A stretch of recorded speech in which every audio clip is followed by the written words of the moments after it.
Hari ini kita akan belajar kembali kebenaran firman Tuhan.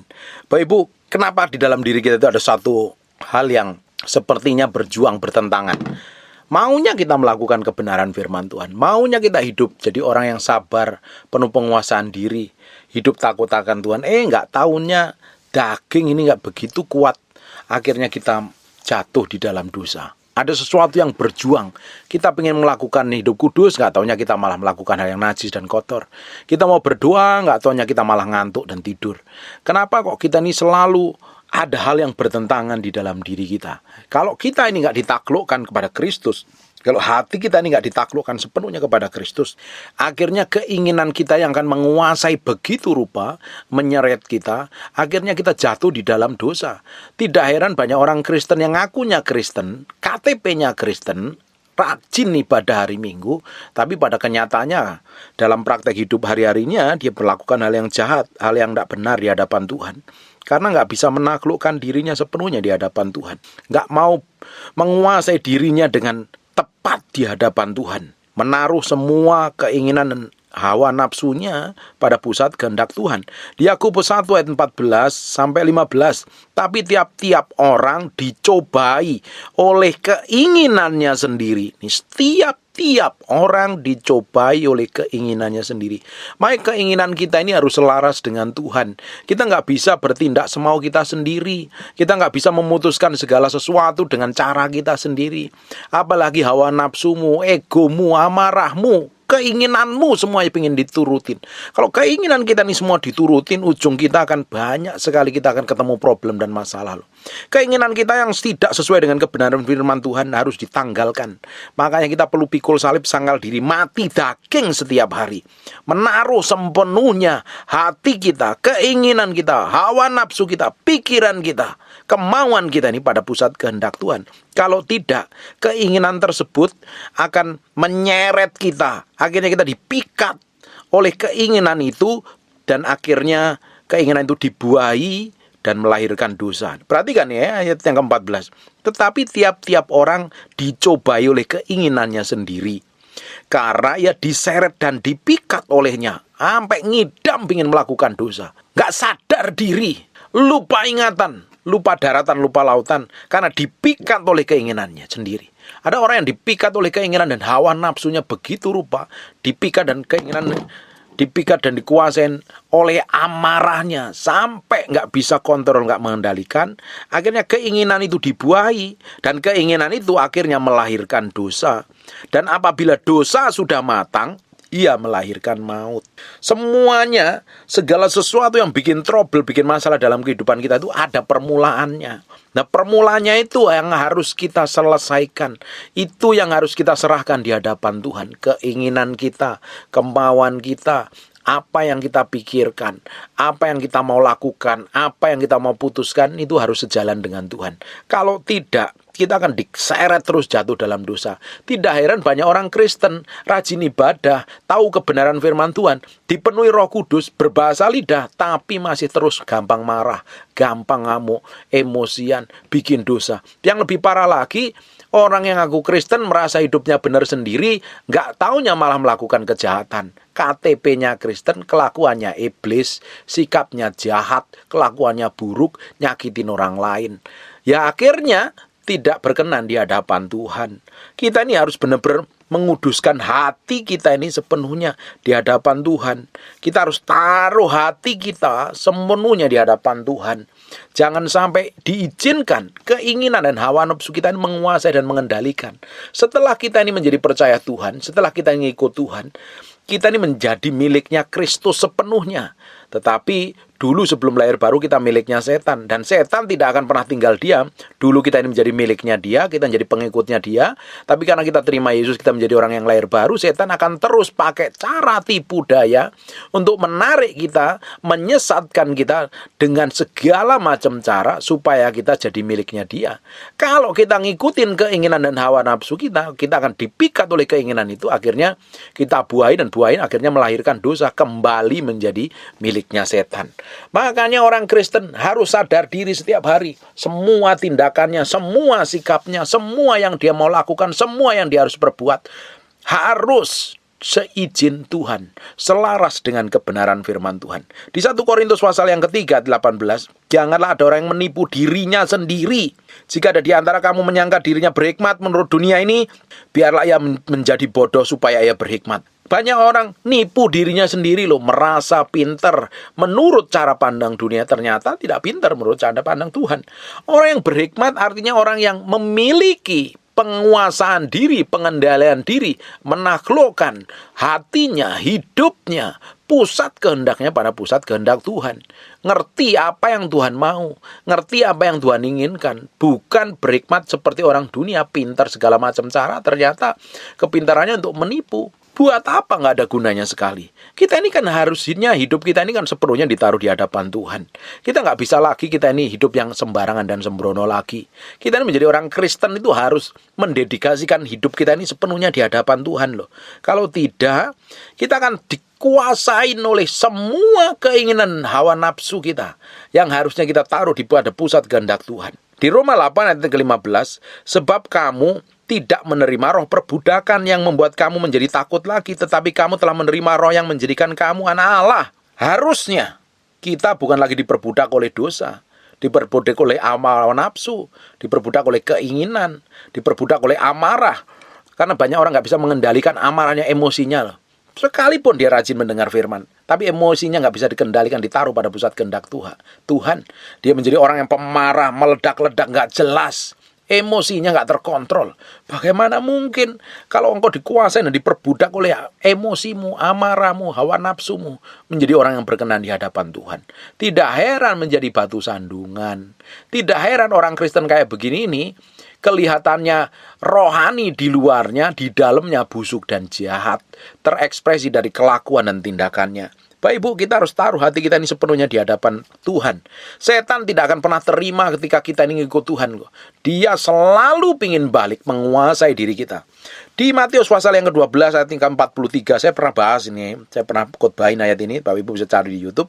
Apabila roh jahat keluar dari manusia, ia pun mengembara ke tempat-tempat yang tandus mencari perhentian, tetapi ia tidak mendapatkannya. Ketika kita ini dulunya menjadi miliknya setan, kita undang Yesus masuk dalam diri kita, kita diberikan hati yang baru dan roh yang baru, kita menjadi miliknya Yesus Kristus sepenuhnya. Apakah setan terima? Setan tidak akan pernah terima loh. Setan akan pakai tipu daya apapun juga. Dia akan tipu daya lewat hawa nafsumu. Apa yang menjadi kelemahan hidupmu, itu yang akan dipakai setan. Terus menggocoh terus selalu serang lewat kelemahan-kelemahan kita yang ada. Dan tujuannya untuk menghancurkan kekuatan kita. Setan nyerang selalu lewat kelemahan hidupmu. Kamu punya kelemahan apa? Amarah, emosi, pikiran jorok, pikiran najis, pemarah, benci, jengkel, gak bisa mengampuni, korupsi, niat jahat, niat buruk, apapun juga lah. Setiap orang punya kelemahan masing-masing. Kalau kelemahan itu kamu gak serahkan di hadapan Tuhan, itu menjadi pintu masuknya setan untuk menghajar kita loh. Karena apa? Setan sampai hari ini pingin menguasain kita. Ingat nggak ketika Yesus selesai masuk setelah dicobain iblis, dia menunggu waktu yang tepat. Dia pun juga menunggu waktu yang tepat kita untuk digagai dan dikuasain setan. Makanya orang Kristen harus sadar diri, harus setiap hari berjaga-jaga, setiap hari menaklukkan pikirannya pada pusat kehendak Tuhan, sepenuhnya ditaruh pusat kehendak Tuhan. Dia bisa tipu daya dengan berbagai macam cara. Nih, perjalanan hidup kita kan ngalami banyak hal, ngalami pengujian, ngalami proses, ngalami padang gurun, mengalami segala macam cara. Tapi kalau hati kita ini menghadapinya tidak berkemenangan, tidak takluk dan tunduk pada firman Tuhan, iblis ambil keuntungan. Ingat nggak? Kalau kamu marah jangan sampai matahari. Kalau kamu marah jangan sampai matahari terbit. Kalau kamu marah jangan sampai matahari tenggelam. Artinya cepat diselesaikan supaya iblis tidak ambil keuntungan. Karena apa? Dia terlalu cari. Dia mengaum-ngaum seperti singa mencari orang yang bisa ditelannya. Dia selalu mengintai kita. Ada kelemahan dan kita nggak bisa menaklukkan kelemahan itu, kita akan diterkam, kita akan dihancurkan, kita akan dikuasai begitu rupa. Nah, setan ketika diusir dalam diri kita, dia tidak akan terima, dia tetap klaim kita ini jadi miliknya loh. Apabila roh jahat keluar dari manusia, mengembar tempat-tempat tandus, mencari tempat berhentian, tetapi tidak mendapatkannya. Perhatikan, lalu ia berkata, aku akan kembali ke rumah yang kutinggalkan itu. Dia tetap pingin balik kepada kita. Makanya kita ini kalau nggak berjaga-jaga, pikiranmu bisa dikuasain setan, niat hatimu bisa dikuasain roh jahat. Dia tipu daya dengan cara yang halus. Makanya niati kita ini, pikiran, kemauan, kehendak kita nih, emosi kita nih harus selaras dengan kebenaran firman Tuhan. Kalau kita ini kuat di dalam Tuhan, Alkitab ngomong tunduklah kepada Allah, lawanlah iblis maka ia akan lari daripadamu. Kita harus tunduk dan respect dan hormat dengan Tuhan. Kita taruh hati kita ini sepenuhnya di hadapan Tuhan. Baru Tuhan akan bikin breakthrough dan terobosan. Baru Tuhan akan lakukan sesuatu yang ajaib dan dahsyat dalam kehidupan kita. Kalau tidak, kita akan menjadi orang yang gampang sekali jatuh di dalam dosa, terjerat terus dalam dosa. Karena tanpa sadar setan kuasai. Dengan halus caranya, kita ditipu daya dengan begitu rupa. Lalu ia berkata, aku akan kembali ke rumah yang kutinggalkan itu. Maka pergilah ia mendapati rumah itu kosong. Ini sudah bertobat, dipenuhi Roh Kudus, bersih, tersapu dan rapi teratur. Kalau orang nih hidupnya lahir baru, pasti ya rapi teratur, penguasaan diri dan sebagainya. Lalu ia keluar mengajak 7 roh lain yang lebih jahat daripadanya, dan mereka masuk dan berdiam di situ. Berapa banyak setan mau tipu kita, dia memasai kita begitu rupa. Kalau kita nggak sadar diri dan nggak kuat di dalam Tuhan, kita nggak menaklukkan diri kita daripada Tuhan, kita akan dihajar setan habis-habisan. Tidak heran hari ini kita temuin orang Kristen tambah bengis, tambah kejam. Oh, dia orang Kristen kok bengis, dia orang Kristen kok kejam, dia orang Kristen kok mendapat penyimpangan seksual, dia orang Kristen kok berzina, dia orang Kristen kok kumpul kebo. Dengerin baik-baik, kenapa dia berkumpul kebo? Dia buka celah. Setan bukan semakin lari daripadanya, dia ngajak 7 roh jahat yang lain yang lebih jahat daripada dia. Akhirnya 8 roh jahat menguasai. Tidak heran hari ini ya, kita temuin orang yang dulu bertobat dan sekarang melakukan jahat. Dia semakin jahat loh. Kita lihat, saya memperhatikan ada hamba-hamba Tuhan yang dulu hidupnya takut Tuhan, mengasihi Tuhan, mencintai Tuhan. Sekarang dia jatuh dalam dosa dan lebih parah lagi, lebih bejat kelakuannya. Makanya hamba Tuhan yang homoseksual, hamba Tuhan yang pedofil, itu loh, sampai ditangkap polisi, dipenjarakan. Kenapa? Karena buka celah. Dulu miliknya Kristus, hatinya lama-lama nggak murni, hatinya nggak tulus, banyak macam buka celah, akhirnya dihajar setan, diseret balik ke dosa yang lama. Ujungnya apa? Dibinasakan. Kita mesti jaga diri, waspada. Jangan sampai setan bisa menguasai hidupmu dan hidup saya. Kita mau didapati menjadi orang yang berkenan di hadapan Tuhan, menyelesaikan sampai garis akhir dan didapati menjadi orang-orang yang bisa dipercaya Tuhan. Bayangkan Bapak Ibu, ketika setan sudah diusir, dia akan nggak terima, dia akan balik mengajak 7 roh lain yang lebih jahat daripadanya, dan mereka akan menguasai rumah itu. Dan setan itu kurang ajar sekali loh. Kita ini sudah menjadi miliknya Kristus, tetap diklaim menjadi miliknya dia. Setan memang tidak tahu diri, tidak tahu malu, kurang ajar. Tapi Tuhan itu gentle, Tuhan itu sopan. Kalau kita nggak undang masuk dalam hati kita, dia tidak akan masuk. Kalau kita undang masuk dalam hati kita, dia akan tinggal bersama kita. Tapi setan kamu nggak undang, dia akan masuk dalam hidupmu. Apalagi kalau kamu buka celah, kamu jadi orang yang pemarah, emosian, meledak-ledak, ada penguasaan diri, mudah sekali dikuasain setan. Terutama yang kepahitan ini. Ini karena banyak orang tidak bisa mengendalikan hatinya, sampai hatinya itu begitu pahit dengan orang lain. Ini sasaran empuk setan. Tidak heran orang yang kepahitan itu susah mengampuni, akhirnya kelakuannya jahat, menjadi representasi dari perbuatan setan di muka bumi. Masuk dan berdiam situ, maka akhirnya keadaan orang itu lebih buruk daripada keadaan semula. Ini loh, kenapa ada orang yang dulunya bertobat cinta Tuhan, jatuh dalam dosa, dan sekarang lebih jahat dari perbuatan yang lebih dahulu. Karena ada 7 roh jahat lain. Totalnya ada 8 yang lebih jahat, menguasai hidupnya, ngontrol dan mengendalikan. Akhirnya apa? Menjadi representasi dari perbuatan setan. Orang-orang model kayak begini jadi batu sandungan. Orang dunia nggak mau ngelihat kehidupan orang Kristen karena ngelihat orang Kristen perbuatannya busuk dan jahat. Kenapa banyak orang Kristen yang perbuatannya busuk dan jahat? Karena dia buka celah, izinkan setan menguasai dan mengendalikan. Demikian ini ayat terakhir. Demikian juga akan berlaku atas angkatan yang jahat ini. Amin. Bapak Ibu, engkau meski jagai hatimu begitu rupa. Karaktermu, sifatmu, perbuatanmu, tindakanmu harus sesuai dengan kebenaran firman. Harus beranjak menjadi serupa segambar dengan Yesus Kristus. Jangan malah menjadi serupa dengan segambar dengan dunia ini. Kalau mau jadi orang Kristen hari ini, tapi perbuatanmu jahat, kelakuanmu busuk, kamu nipu, kamu pendusta, kamu pembohong, kamu tukang tipu orang lain, pakai uang orang lain gak mau kembalikan, kamu menjadi orang yang penjinah, kumpul kebo, punya simpenan, disimpan orang, melacurkan diri, tamak akan uang serakah, kamu memberi pintu sama setan selebar-lebarnya untuk menguasai. Tidak heran kelakuanmu tambah jahat, kelakuanmu tambah degil. Orang model kayak begini hari ini perlu bertobat dan sungguh-sungguh ngikut Tuhan. Bapak Ibu, kita harus menaruh sepenuhnya hidup kita ini di hadapan Tuhan tanpa terkecuali. Kita mau ngejar Tuhan, kita mau cintai Tuhan. Kita nggak mau jadi batu sandungan bagi orang lain. Kita nggak mau menyesatkan orang lain dengan tindakan dan sikap kita. Kita minta Roh Kudus memberikan kemampuan, kekuatan, supaya kita itu menjalankan kebenaran, hidup di dalam kebenaran. Dan daging kita harus taklukkan kepada pusat kehendak Tuhan.